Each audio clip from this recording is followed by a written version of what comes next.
غیر آئینی اقدامات کے اندر حصہ بن رہی ہیں، وہ یاد رکھیں کہ انشاءاللہ یہ عوام ان کو بتائے گی، جس طرح 8 فروری کو بتایا تھا کہ عوام جمہوریت کے ساتھ ہے، اپنے آئین کے ساتھ ہے، اور انشاءاللہ عمران خان کے ساتھ ہے۔ عمران خان نے ہمیں لا الہ الا اللہ کا مطلب سمجھایا۔ الحمدللہ ہمیں فخر ہے اس بات پہ کہ عمران خان نے اس قوم کو آزاد کرایا، اور یہ جو لوگ ہمارے ملک کو، ہماری قوم کو تاریکی میں دھکیل رہے ہیں، تو عمران خان نے جو تحریک کا آغاز کیا ان کے خلاف، آج پاکستان کا بچہ بچی، جوان مرد عورت بوڑھا بوڑھی ہر کوئی انشاءاللہ عمران خان کی اس بات کو سمجھ کر اس تحریک کا حصہ ہے، اور انشاءاللہ حصہ رہے گا۔ عمران خان کو توشہ خانہ کے کیس میں قید کر کے آج 414 دن ہو چکے ہیں، اور اس توشہ خانہ کیس میں، اس جیلی کیسوں میں عمران خان نے لیگل طریقے سے وہ کام کیا ہے، لیکن وہی بات کہ ایک ریاست دو دستور، چونکہ قانون کی بالادستی نہیں ہے، تو آج عمران خان کو اندر ڈالا ہوا ہے غیر قانونی طور پر، اور جنہوں نے توشہ خانہ سے انلیگل طریقے سے گاڑیاں نکالی، جس کی اجازت ہی نہیں ہے پاکستان کے قانون میں، وہ آج برجمان ہے ہمارے اوپر۔ تو یہ قوم غلام نہیں ہے، نہ ہم غلامی برداشت کریں گے۔ انشاءاللہ اپنے حق کے لیے ہم لڑیں گے، اپنے حق کے لیے انشاءاللہ ہم مریں گے۔ عدلیہ آزاد نہیں ہے۔ جب عدلیہ آزاد نہیں ہے، اور عدلیہ میں ججوں نے باقاعدہ طور پہ خط لکھا ہے، وہ آن ریکارڈ ہے کہ جی ہمیں پریشرائز کیا جاتا ہے، اس کے بعد کیا رہ گیا؟ ہم عدلیہ کے ساتھ ہیں، اور ہم گزارش کرتے ہیں کہ آپ نشاندہی کریں کہ آپ کو پریشرائز کون کر رہا ہے۔ ہم آپ کا ساتھ دیں گے، پوری قوم آپ کا ساتھ دے گی انشاءاللہ۔ ہم اپنی آزادی کی بات کرتے ہیں کیونکہ ہم نہ غلام پیدا ہوئے تھے اور نہ ہم غلامی برداشت کریں گے، اور بڑا واضح پیغام ہے کہ نہ ہم فارم 47 کی اس حکومت کو مانتے ہیں، نہیں ہم فارم 47 کی کسی غیر آئینی ترمیم کو مانتے ہیں، نہیں ہم فارم 47 کی کسی غیر آئینی ترمیم کے تحت کسی عدالت کو مانتے ہیں۔ یہ بڑا کلیئر ہے۔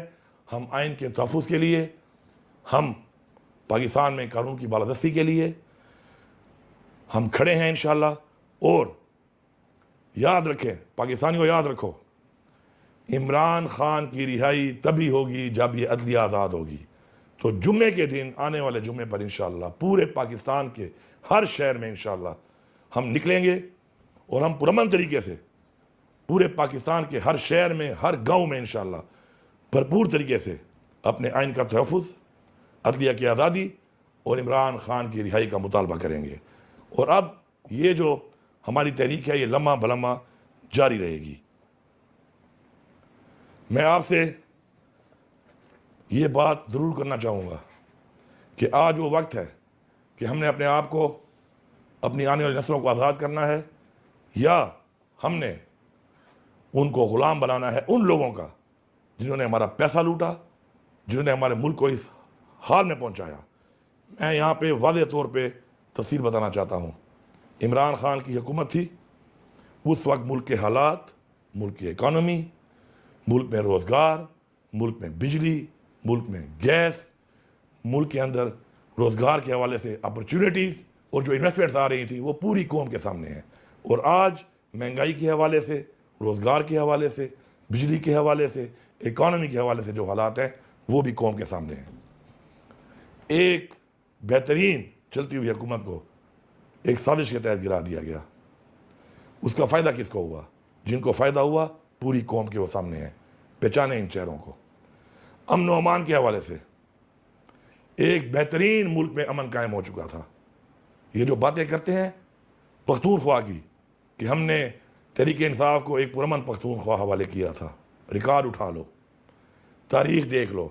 اس سے پہلے جب یہاں پہ حکومتیں گزریں، جو آپریشن ہوئے، جب تحریک انصاف کی حکومت آئی تو کیا حالات تھے، لیکن ہماری حکومت آنے کے بعد یہاں پر بھی امن قائم ہوا، اور ساتھ ساتھ پورے پاکستان کے اندر عمران خان کی حکومت کا ٹینیور دیکھ لیں اور اس میں امن کے حالات دیکھ لیں، کیونکہ عمران خان نے کہا تھا کہ میں اپنی خارجہ پالیسی کا فیصلہ خود کروں گا، اور اسی اچھی اپنی خارجہ پالیسی جو پاکستان کے لیے تھی، اس کے فائدے کی وجہ سے ہمارے اندرونی اور بیرونی جو حالات تھے امن و امان کے حوالے سے ماشاءاللہ بالکل ٹھیک تھے۔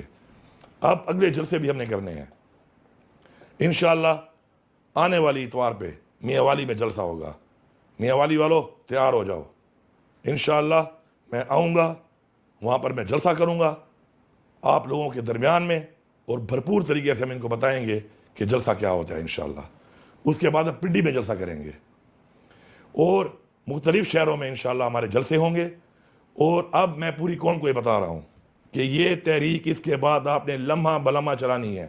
اپنا گزرتا ہوا ہر لمحہ آپ نے اس تحریک کا حصہ بننا ہے.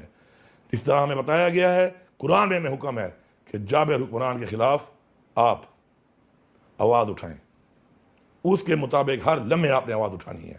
اب جہاں پر بھی آپ نے آواز اٹھانی ہے. میں آخر میں ایک بات کرتا ہوں کہ یہ جو بار بار ایک بات آ رہی ہے کہ جی معافی, کس چیز کی معافی مانگوں میں اور کس سے معافی مانگوں؟ یہ کل سے وہ پنجاب حکومت لگی ہوئی ہے کہ جی آ کے معافی مانگے. معافی پہلے وہ مانگیں کہ جو معافی مانگنے کے اس وقت مجاز ہیں. پہلے مجھ سے معافی وہ مانگیں کہ جنہوں نے میرے لیڈر عمران خان کو باوجود اس کے کہ اس نے صبح گھر سے نکلتے ہوئے کہا کہ اگر مجھے گرفتار کرنا ہے تو میں گرفتاری کے لیے تیار ہوں, اس کو گریبان میں ہاتھ ڈالا. پہلے اس کی معافی ہوگی. اس کے بعد پرامن احتجاج میں میرے لوگوں پر جو ظلم کیا گیا, شہید کیا گیا, اس کی معافی کون مانگے گا؟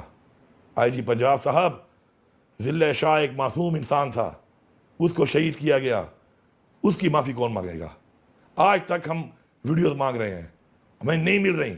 ہمارے لوگوں کو پورے پاکستان میں شہید کیا گیا, اس کی معافی کون مانگے گا؟ معافی ظرف والے لوگ مانتے ہیں. ہم ظرف والے لوگ ہیں, لیکن کم ظرف ہو یہ امید مت رکھنا کہ ہم پہلے معافی منگوائیں گے اس چیز کی جو ہمارے ساتھ ظلم ہوا, زیادتی ہوئی, اس ملک کے ساتھ ظلم ہوا, زیادتی ہوئی, ابھی تک ہو رہی ہے. تو یہ معافی شافی والی باتیں مت کرو.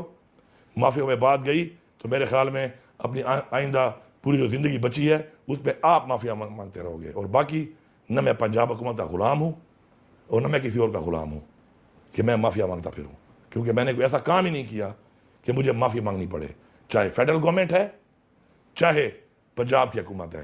معافی نشتہ, بھول جاؤ مافیا شافیاں. پرچے کاٹنے ہیں کاٹ لو, جو کرنا ہے کر لو, تکڑے ہو جاؤ. عمران خان کے ساتھ کھڑے ہیں, انشاءاللہ کھڑے رہیں گے. عمران خان کو انشاءاللہ رہا کروائیں گے. عمران خان کو اس ملک کا وزیر اعظم بنائیں گے, جمہوری طریقے سے بنائیں گے. عوام کے مینڈیٹ سے 8 فروری کو آپ نے چوری کر لیا, اس دفعہ چوری نہیں ہونے دیں گے. اور انشاءاللہ پاکستان کو وہ ریاست بنائیں گے کہ جس ریاست کا خواب علامہ اقبال نے دیکھا تھا اور قائد اعظم محمد علی جناح نے عملی جامہ پہنایا تھا, اور ہمارے آباء و اجداد نے اس کے لیے جانی اور مالی قربانیاں دی تھیں. ہم آج بھی اس قوم کے لیے اور اس ملک کے لیے جانی اور مالی قربانیاں دینے کے لیے تیار ہیں اور دیں گے انشاءاللہ. پوری قوم عہد کرے کہ اس کے بعد اپنا لمحہ بلمحہ اس تحریک میں, اس میں ہمارا آئین کا تحفظ, ہمارے ملک میں قانون کی بالادستی, ہمارے ملک میں ہمارے جمہوری حقوق, عمران خان کی رہائی شامل ہیں. اس وقت تک ہم چین سے نہیں بیٹھیں گے اور اس تحریک کو انشاءاللہ جاری رکھیں گے. آپ سب کا بہت شکریہ.